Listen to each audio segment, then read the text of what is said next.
Assalamualaikum. Welcome back with me, Alfianti Bandi.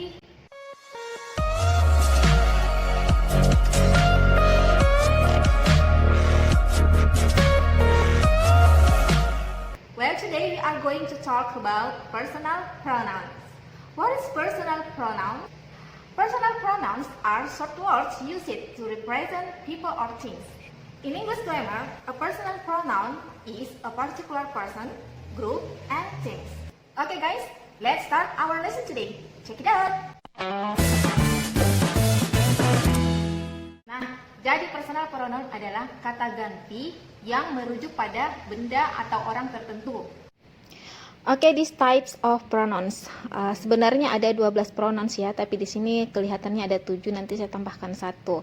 The first one is personal pronouns, tema kita pada kali ini. Kemudian ada indefinite pronouns, yaitu kata ganti yang tidak spesifik. Tadi personal spesifik.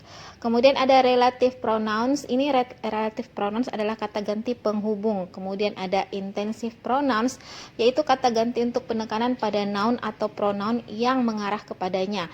Lalu ada demonstrative pronouns, yaitu kata ganti untuk mengidentifikasi benda tergantung jumlah atau jaraknya.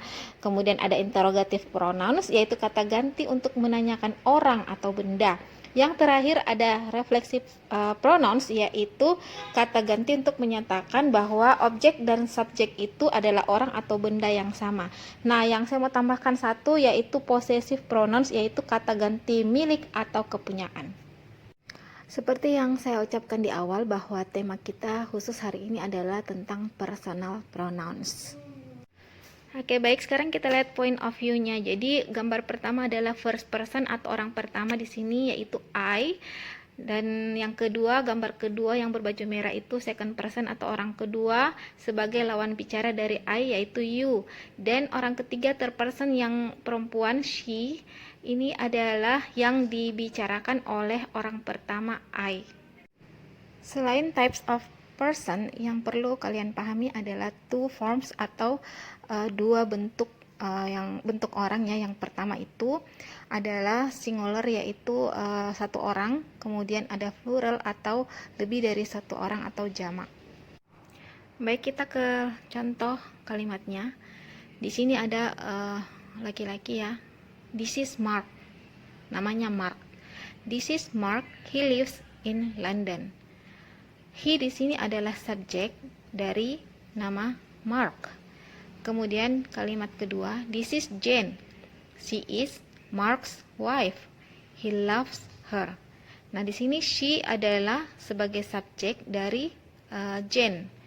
Kemudian ketika Mark menjadi subjek, kemudian Jane menjadi objek, she yang tadinya subjek berubah menjadi her. Jadi he loves her. Oke, kita balik ke sini lagi ya. Jadi saya ulangi lagi. Jadi personal pronouns itu adalah kata ganti orang atau benda. Nah, ada 2 tipe personal pronoun, yaitu subject personal pronouns dan object personal pronouns. Tadi saya sudah jelaskan yang bagaimana itu subjek dan objek. Nah, di sini di gambar ini ada yang berdasarkan number atau jumlah orangnya. Jadi tadi saya sudah jelaskan singular itu satu orang, sedangkan plural itu jamak atau lebih dari satu orang. Kemudian person tadi saya sudah jelaskan juga, orang pertama, orang kedua, dan orang ketiga. Kalau gender itu mau male atau female, laki-laki atau perempuan atau benda. Kemudian subject pronoun ya tadi I, kalau berubah jadi objek berubah jadi me. Jadi kalau misalnya orangnya satu, singular, kemudian orang pertama dan dia laki-laki atau perempuan, nah subjeknya pronoun I akan berubah menjadi me ketika menjadi objek. Nah, kita ambil contoh di plural ya. Misalnya orang pertama plural, yaitu misalnya perempuan, laki-laki, karena dia plural jamak. Nah, dia menggunakan subjek pronoun we karena kita ya, dan berubah menjadi us ketika menjadi objek. Okay, that's all our lesson today, and thank you very much for your attention, and see you next time.